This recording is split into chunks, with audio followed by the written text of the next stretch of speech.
Hello everyone, welcome to a new video of The Return. Today we're 12 weeks out and this is getting very real now. 12 weeks to game day, so there's no time to lose. Today I'm gonna take you guys through a pull day, a full pull day. So we've got hamstrings, glutes and back. So stay tuned as I'm gonna explain the whole pull day to you guys. Alright, so the full pull day. We started with 2 exercises for hamstrings.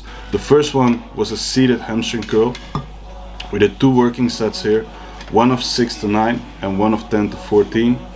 Goal here is to maximally squeeze the hamstrings, keep the hips locked into the seat and thinking about pushing your quads up into the pad above your quads to really get that contraction going, and try to squeeze it for 1 second at the end and really ramp up internal focus on the hamstrings here. Hamstrings, in regards to my legs, hamstrings are more of a focus to me than quads, as my quads are more developed than my hamstrings if we're just looking at aesthetics there. So that's why we have a little bit of added extra hamstring volume throughout the week now. This went pretty well. I beat both my numbers from the previous session and they actually felt very smooth, so that means next time I get to go up as well. The second exercise for hamstrings and basically for the whole posterior chain, as the lats and upper back will work here as well as the traps, was a dead stop barbell RDL. The goal here is to set up the blocks so the bar is at such a height that it is the exact end of my active range of hip extension. So I'm not really trying to flex my knees over the bar here, just trying to get that range through my hamstrings and glutes and obviously the erectors and the back. 2 working sets here, one of 6 to 8, one of 8 to 12. My focus here was to really keep thoracic extension, so upper back extension, going throughout the set and not let that slip, because I know I can pull more weight, but if I do, or I could do more reps, but if I do, I know that I will lose that little bit of upper back extension, which will have my shoulders slightly hang down.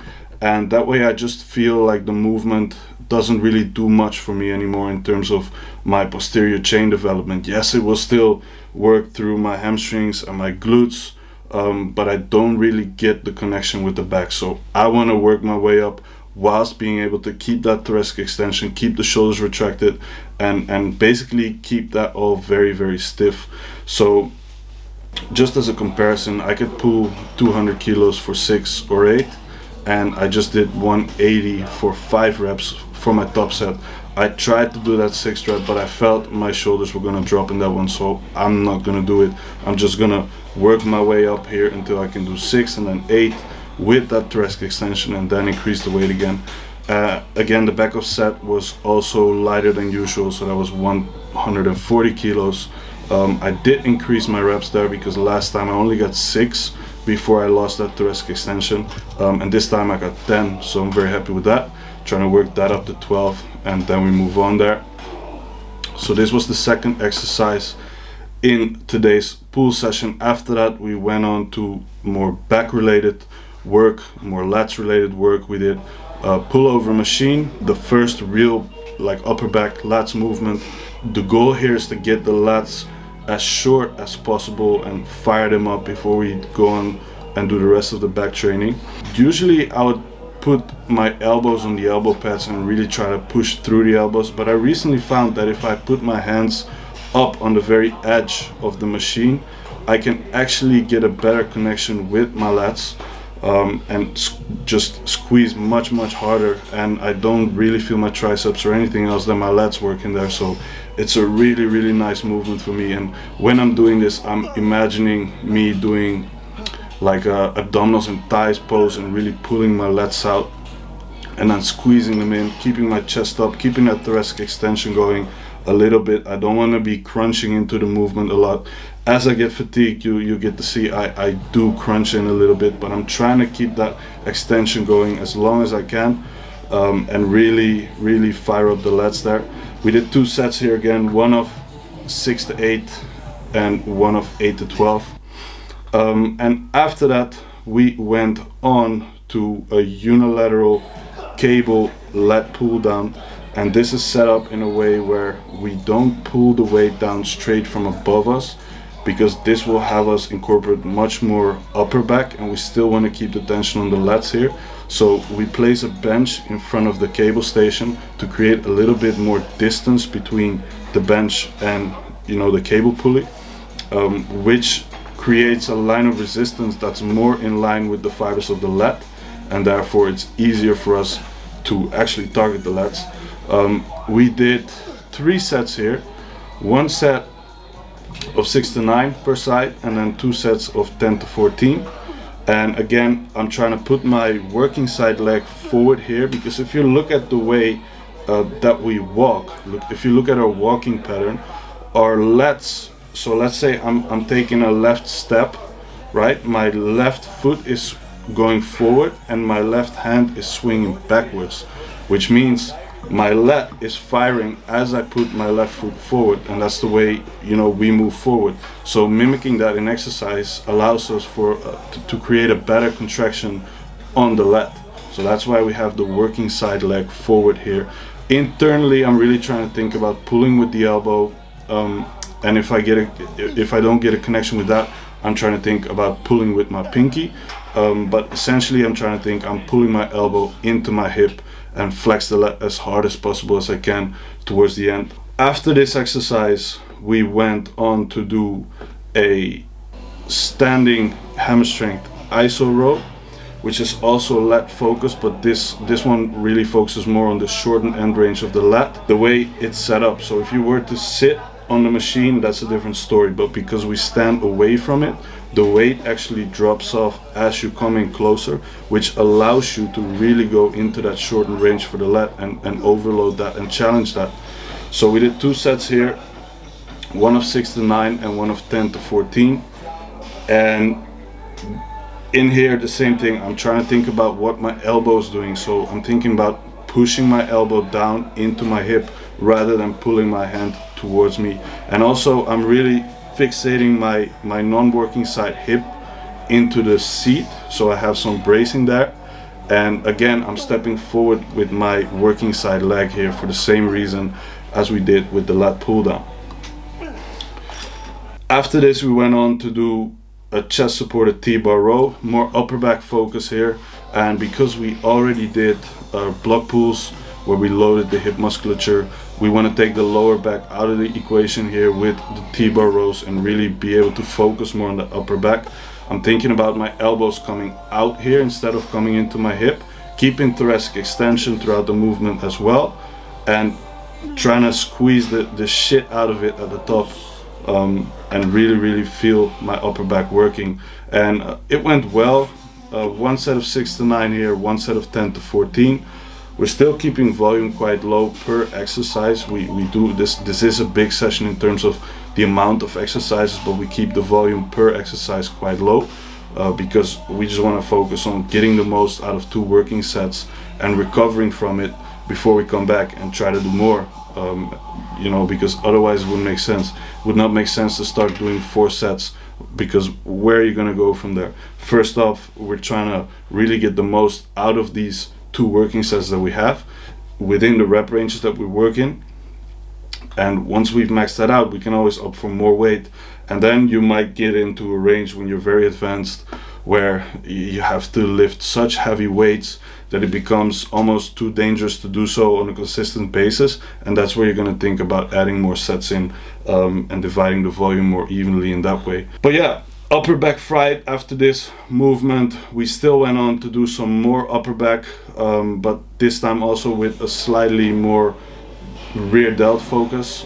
However, this will still target the upper back. So this is a seated low cable D-handle row, dual cable, 3 sets of 8 to 12 here. And we're trying to think about, you know, pulling the handles apart from each other, not only pulling them back, but really pulling them apart from each other, and using the rear delts there. We're trying to move consistently here and create more of a metabolic challenge, so the weights aren't that heavy, but we're not taking a lot of rest here between sets, and we're keeping the tempo fairly high within the set, like I said, to create more of a metabolic challenge, because everything we did before was very much focused around creating mechanical tension and muscle damage, which will obviously also occur with metabolic stress.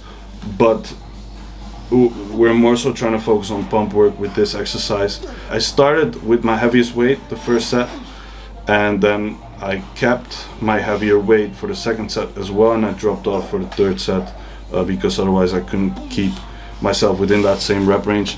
And then we finished with some reverse pec deck flies again for the rear delts.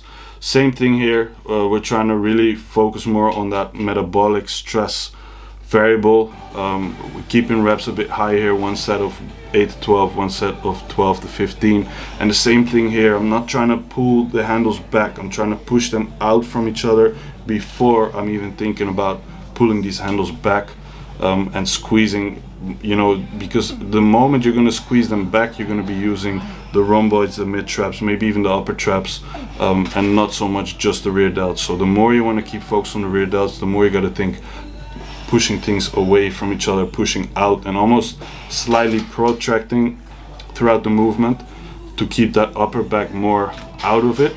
But you can incorporate it towards the end of the rep, where then you also squeeze the full upper back.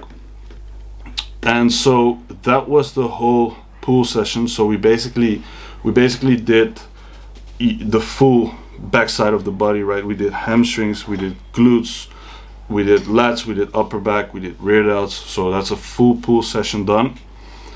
After the session, I felt pretty good, even with my shoulder, because I've just learned this week that what I thought was my shoulder injury actually turned out to be a partially torn bicep tendon on my left side. So the way it's torn is not like this, but it's actually torn in the middle, and the outsides are still connected. And it's healing, we can see that it's healing, but it's gonna come down to a net equation of, you know, time spent aggravating it versus time spent healing.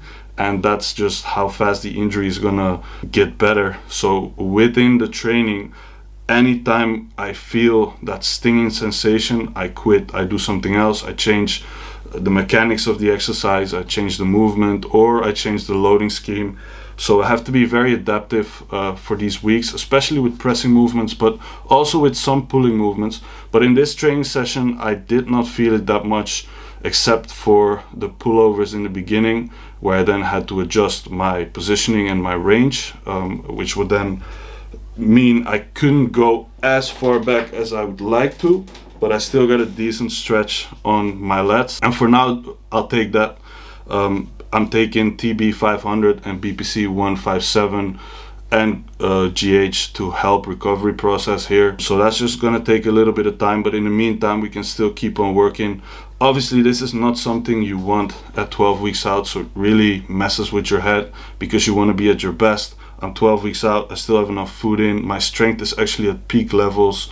You know, I just want to go balls to the wall in the gym, because I know in a couple of weeks time I won't be having that same kind of feeling when it comes about training. Initially, right, when you're in the gym and you're going through movements, you will still, you know, get the best out of it. But now the energy's there, everything's there, so you want to get the best out of it, and then you're like held back by something like this, which is, you know, it's not optimal, but it is what it is, and we're still gonna go for it. We're still gonna give everything we got. So that's no excuse. We're still gonna do this. Tomorrow's gonna be rest day, and then we're back onto another arms and delts day, which that's gonna be interesting how the shoulder will feel by then. So every training right now is just feeling and adjusting, auto-regulation, which is not something I have been doing a lot lately, because I just follow a set program and you know, progression scheme, and we stick within the variables. But now I have to be more adjusting on the fly, but it's good.